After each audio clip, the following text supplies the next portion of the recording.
Welcome back to the deep dive. Today we are jumping straight into a really critical analysis. We're looking at the economic aftershocks of that recent and record-breaking U.S. government shutdown. It was 43 days. 43 days, yeah.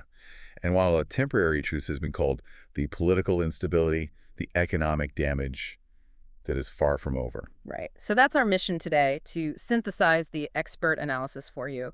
We're going to look at the short-term chaos, the long-term forecast for the U.S. and global economies, and then zoom in a bit. We want to understand what this all means for key allies, specifically South Korea. And I think the central takeaway right from the top is that this shutdown didn't just cause a temporary blip. Yeah. It made the problem of extreme policy uncertainty way, way worse. Right. This has kind of been a feature of the current administration. But the immediate crisis is that the data, the essential data you need to make decisions, is just missing. Or it's unreliable. Exactly. We are truly flying blind heading into December. Okay, let's start right there with that data blackout.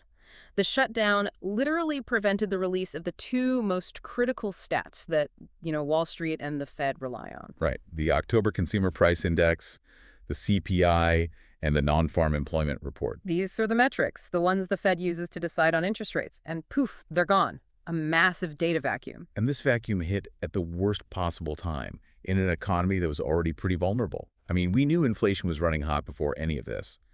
The annual CPI was consistently over the Fed's 2% target. It went from 2.3% in April all the way up to 3% by September. So the economy was already fighting these inflationary pressures. So if that was already a concern, why is missing 1 month of data so catastrophic right now? Because the Fed is constantly worried about the threat of stagflation. Ah, the nightmare scenario. The absolute nightmare scenario, where you get price increases and an economic slowdown at the same time.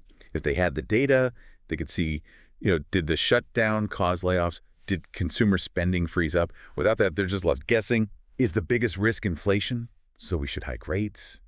Or is it a recession and we should cut? And that's a huge amount of uncertainty just weeks before their big December rate decision. And it sounds like the data we do have is a bit shaky. It's completely unreliable. The missing data just ruined the credibility of everything else, especially employment numbers. The U.S. Congressional Budget Office, the CBO, they ran the numbers. They said if you include the 650,000 government workers who were temporarily laid off, Which you should. which you absolutely should, the unemployment rate could jump by up to 0.4 percentage points. That's a massive swing.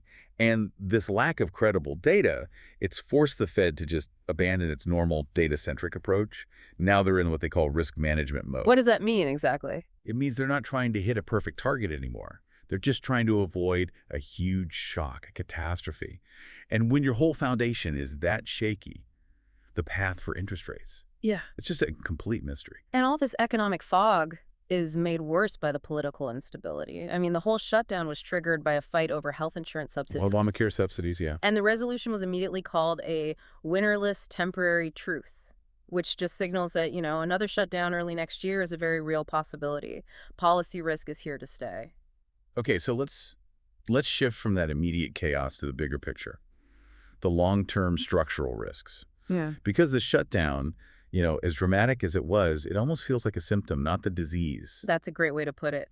The deeper, more systemic issue is what the economist Kenneth Rogoff at Harvard has been warning about. He sees two huge intertwined threats to the dollar's global status. First, the absolutely massive U.S. fiscal deficit. The debt. And second, the threat to the independence of the central bank, which is now getting attacked from, well, both sides of the political spectrum. And the scale of that debt is it's stunning. Rogoff points out that U.S. debt as a share of GDP is already near World War II levels. But here's the stat that just stops you in your tracks. If you include unfunded liabilities, so things like Medicare, Social Security... Money the government has promised to pay but hasn't actually funded yet. Right. If you include that, the U.S. basically owes as much money as the rest of the major economies in the world combined. And to be clear, that's not debt that's due tomorrow, but they are promises that have to be paid eventually. Still have to borrow for it. Immense future borrowing. And that's what fuels what he calls the inflation time bomb. An inflation time bomb. We just went through a huge spike. You're saying it gets worse. Rogoff's prediction is for a significant new burst of inflation within, say, the next 4 to 5 years, and potentially much larger than what we've just seen. His logic is that the next time a major shock hits the U.S. economy, another pandemic, a banking crisis, whatever it is, The government will have to borrow on a massive scale in a system that's already over-leveraged. So long-term interest rates have to keep rising no matter what the Fed does in the short They term. almost have to, yes. Yeah. The market knows that all this debt has to be paid back one day.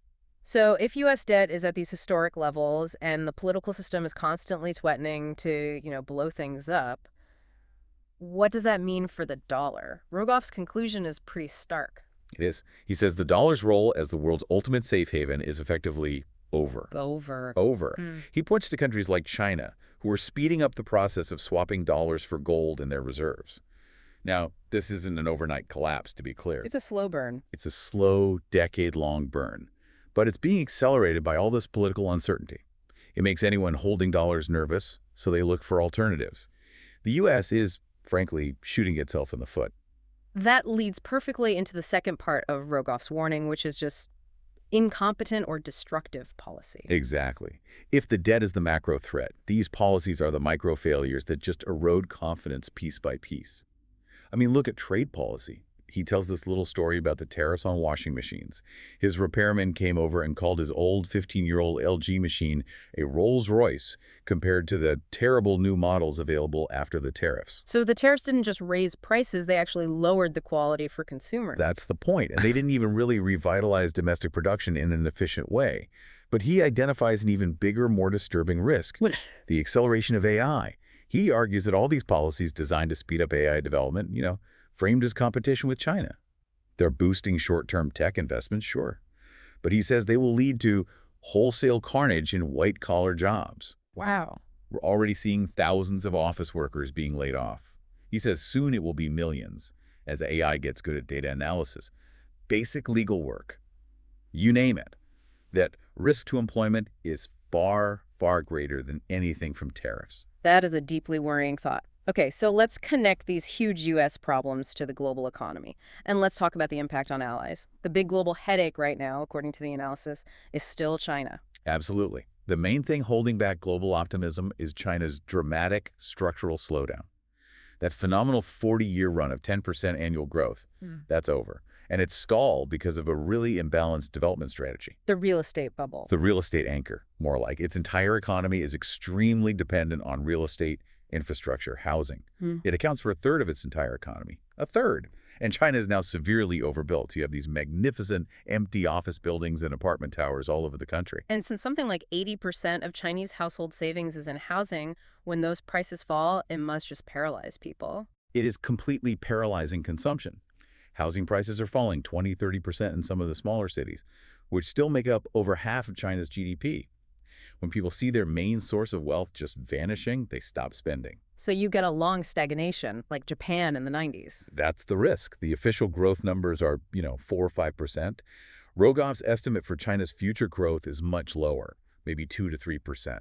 That signals a really deep crisis. So if the U.S. is unstable and China is slowing down, what does this whole environment mean for a crucial partner and ally like South Korea? Well, the connection is really twofold. It's about trade and cooperation. First, Rogoff is highly critical of this U.S. isolationist approach to manufacturing. He specifically mentioned high-tech shipbuilding. He calls the idea of moving production for things like, say, specialized South Korean submarines away from allies like Korea and Japan. He calls it a joke. Because U.S. labor costs are too high. Incredibly high. So you just end up with inefficient, more expensive, and lower quality products at home when you should be leveraging the expertise of your allies. And second, he draws this sharp historical parallel that should really resonate in Seoul. He warns that the current administration's use of discretionary tariffs gives the executive branch enormous power that can be misused. He points out that similar problems with political favoritism and discretionary economic controls were a real drag on Korean growth a few decades ago. The lesson is that making the president that powerful with these kinds of economic tools is a huge long-term risk. Okay, so let's try to synthesize all of this. What does it all mean for you? The near-term forecast seems to be defined by policy instability, recurring shutdowns, tariff wars, and then a long-term fiscal crisis from the debt. And disrupted global supply chains. It's just a complex, really risk-heavy map for the next few years. So if political risk is now the main driver, that raises a pretty important final question. What's the single biggest political risk to watch for in the coming year? It's that fight over the Obamacare subsidies. If those subsidies end this year, as they're scheduled to, over 20 million Americans could see their insurance premiums double or even triple. Right before the next election cycle. Exactly. That creates the maximum possible political risk.